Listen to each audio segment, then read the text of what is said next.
Assalamualaikum warahmatullahi wabarakatuh.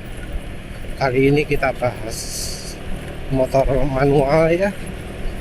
Motor manual kenapa kok sekarang jadi makin jarang? Kemarin saya lihat video ada yang ngomong mobil manual sekarang jarang. Ya enggak juga sih, kalau mobil itu ceritanya di mobil itu beda daripada di motor. Nanti aja ceritanya barangkali. Tapi yang jelas kalau untuk mobil ya sekarang ini yang otomatis jauh lebih mahal ya, bisa meningkat berapa persen gitu. Itu yang bikin orang masih tetap beli manual.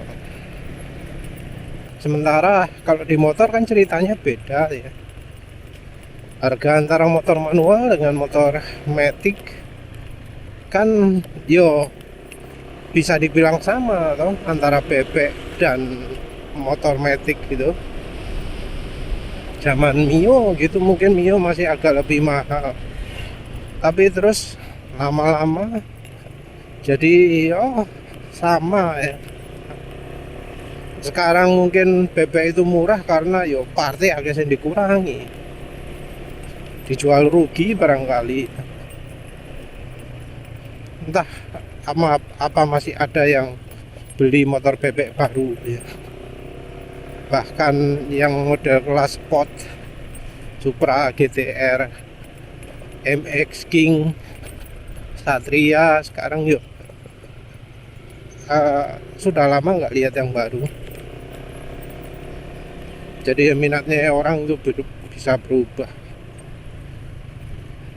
Tapi ya ini juga jadi kesalahan dari pabrikan juga ya. Pabrikan itu salah mengerti akan kebutuhan dari orang-orang Indonesia, kebutuhan dari masyarakat.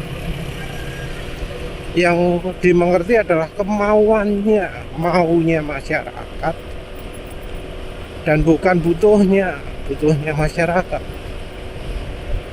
Jadi orang Indonesia itu antara kemauan dan kebutuhan itu adalah sesuatu yang berbeda.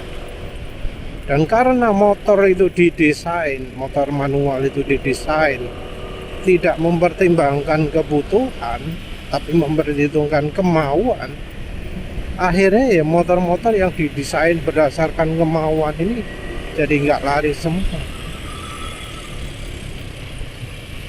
Motor matic sendiri kan awalnya diremehkan ya, tapi makin lama orang makin suka dengan motor matic karena lebih nggak ribet.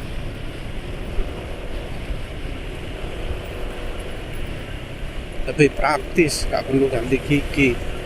Ya bukan berarti kalau ganti gigi itu merepotkan sekali, enggak ya. Tapi dari sisi praktisnya itu ya,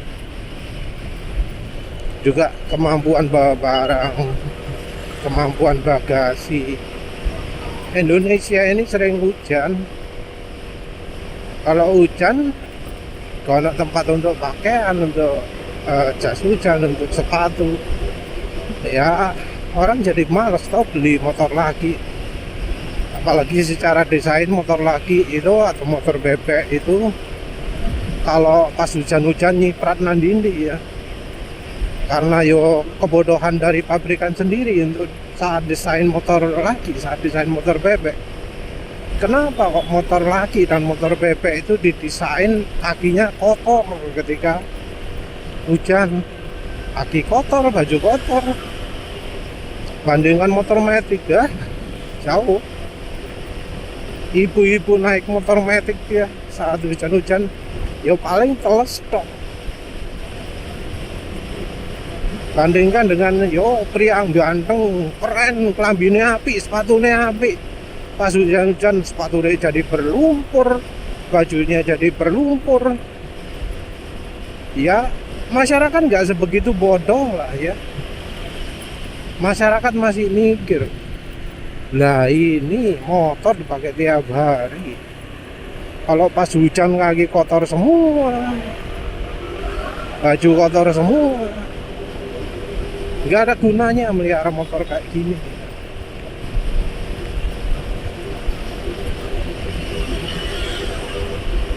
Terus juga harusnya kan motor matic itu boros ya, tapi yo karena pabrikan ini seneng mengikuti kemauan masyarakat, jadinya motor matic malah lebih irit, motor lagi malah lebih poros. Ya semua karena nuruti kemauan, bukan nuruti kebutuhan. Jadi motor lagi ceritanya yos kurang dari 40 km per liter. Kalau motor matic mau yang 150 160 di atas semua 40 semua kalau kondisinya oke. Ini jelas masalah.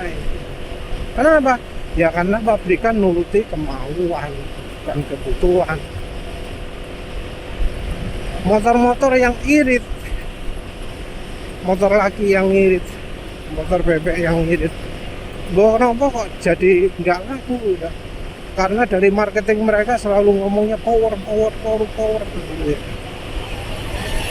Padahal aslinya banyak orang yang butuh iritnya juga. Ya repotnya juga masyarakat itu nggak genah ya. Aslinya ya butuh kendaraan irit, tapi maunya bertenaga. Dan begitu motor dibuat bertenaga, saat beli motor make, tahu lihat borosnya, males beli, males memelihara, dijual nggak beli motor lagi. Juga dari sisi kenyamanan penumpang ya. Kenyamanan penumpang itu walau motor matic sekarang ini mulai bergeser ke membuat penumpang tidak nyaman, tapi kan masih ada beberapa yang nyaman. Nah sekarang zaman ojek online penting kenyamanan penumpang. Memang beberapa motor lagi ada yang penumpangnya nyaman, tapi yang model baru kan nggak on. Sudah motornya boros, lebih boros, penumpangnya nggak nyaman, untuk apa beli motor lagi? Mungkin motor bebek baru masih cukup irit lah ya, tapi ya kenyamanan jadi masalah ya. Biasanya karena ya dari pabrikan entah mengapa membuat desain motor bebek itu nggak nyaman. Sudah bagasinya nggak ada, lebih boros, dipakai boncengan nggak enak. Apa untungnya? Mungkin untungnya adalah kencang, tapi ya orang-orang sekarang wis melek, wis cukup tahu lah bahwa ya saiki kapan iso nggawe ini. Oh iya motornya kencang, tapi kalau nggak ada kesempatan untuk memakai kencang kan ya sami mawon. Mau untuk sirkuit, sirkuit di Indonesia kan sedikit. Ono pun ya nggak bisa betul-betul kayak di barat gitu ya. Ada yang sirkuitnya kekecilan, ono sing ya jadwalnya akeh, ono sing kemahalan, seterusnya. Padahal nggak harus begitu.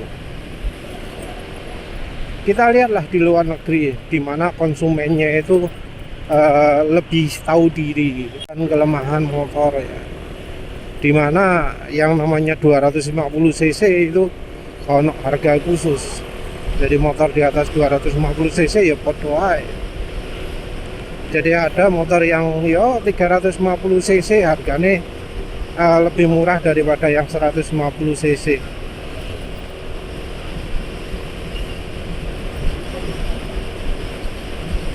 Nah di luar negeri sendiri motor laki masih banyak. Kenapa?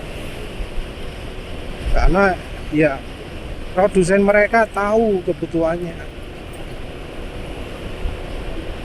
Oh butuhnya nyaman, Oh, butuhnya irit. Tapi ya mungkin karena desainer di luar negeri sana nggak begitu sip juga ya. Kita ambil contoh India dan Cina. Motor matic bannya cilik, cuma 10 inci, 12 kadang. Kalau di luar negeri antara Cina dan India juga mengapa kok motor lagi itu lebih banyak dipakai, salah satunya juga karena kapasitas tangki ya. Kan India atau Cina itu daratan ya, luas, tapi di sini daratan. Nggak kayak Indonesia luas tapi banyak lautan. Jadi mereka melakukan perjalanan jauh itu bisa ratusan kilometer ya. 1.500 bisa aja. Kalau sini kan pakai nyebrang-nyebrang. Kalau sana nggak pakai nyebrang wis. Dan karena sana daratan semua, jalannya pun ya banyak yang oke ya, nggak kayak gini. Karena ya entah karena jalannya kecil, maka yang naik sepeda motor dapat perlakuan hina ya, disuruh pakai lewat jalan sing koyo ngene iki. Kalau luar negeri kan jalanan utama bisa untuk motor, jalannya hot mix, mulus, super mulus. Baik itu Cina atau India. Mungkin kalau India kita sering lihatnya yang jalan-jalan ya, jalan-jalan pasar, jalan-jalan rame sing macet gak karu-karuan gitu kan. Tapi kan ya di India juga ada jalan antar kota juga yang luas, yang panjang. Nah, di situ orang butuh kenyamanan, sangat butuh sekali kenyamanan. Jadi mereka lebih sadar ya, lebih sadar akan motor mana yang mau dipilih. Di sana juga nggak terlalu nuntut performa, karena tahu kalau motor ini ya jangan nuntut performa. Wongnya lebih cerdas lah daripada di sini. Kalau di sini kan, wah, kudu sing banter, tapi begitu boros, males tuku motor ini boros, gitu ya. Nggak mikir awalnya. Kalau orang India, orang Cina tahu butuh motor ini, ya dia nggak akan butuh tenaga. Jadi motor terpopuler di India itu kan motor cuma 100 cc, motor Hero.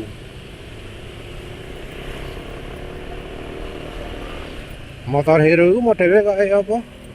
Wah, wis klasik ya. Tampilannya wis elek lah. Gak kayak motor di sini yang wah keren. Dibanding Viction lama aja sih keren Viction lama. Walau memang ada yang kayak Bajaj, kayak KTM, Apache itu, TVS. Tapi motor teralis mereka kan model klasik, bisa dibilang model klasik. Ono lambune, ono bane, ono joke, wis mari. Nggak penting tampilannya kayak apa.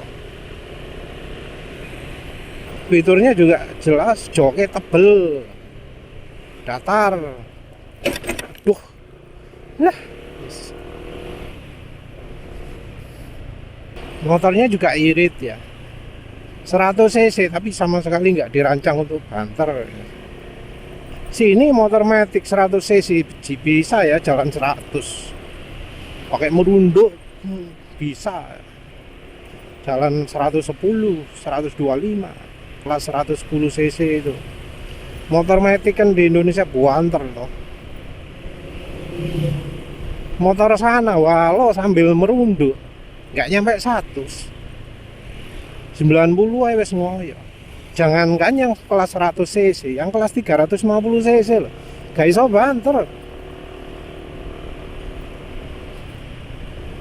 Kayak apa ya, Bajaj Dominar itu top speednya piro ya, padahal 400 cc. piro top speed, gak sampai 150, gak sampai 140, kalau nggak salah 120. Jadi motor 400 cc cuma bisa lari 120. Motor kayak apa, Royal Enfield itu 350 cc dipakai 100 megader motornya gak kuat. 120 wis gak iso. Di sini motor 110 cc iso mlaku 100, motor 125 dijamin bisa 130 juga. Jangankan itu ya, Suzuki Address itu katanya 120 nang Sentul ya, ada modifikasi nggak banyak. Kenapa? Karena disetel irit jadi fokus utama.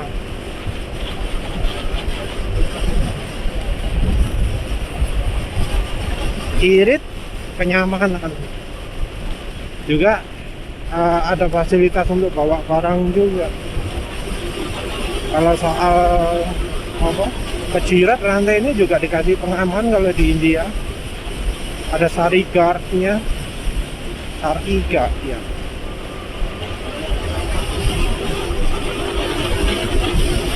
Jadi orang India kan memang kainnya panjang-panjang, ibu-ibu ya kelambinnya dawa-dawa nggak selendang. Nah di sana wis ono wis didesain motor harus ada sariga biar kainnya itu nggak masuk ke rantai. Kalau di Cina masih banyak juga motor-motor yang menggunakan penutup rantai, nggak kayak Indonesia telanjang kabeh. Motor bebek gak ono sing tutup rantai. Kalau luar negeri tutup rantai sih akeh, karena yo cerdas wong. Nah kini wongi goblok, didelok gak ono penutupe, wow keren iki, cocok iki. Padahal ya aslinya nggak mau beli juga.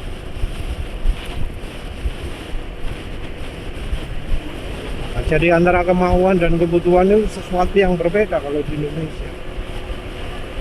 Jadinya apa? Jadinya ya orang Indonesia itu jadi males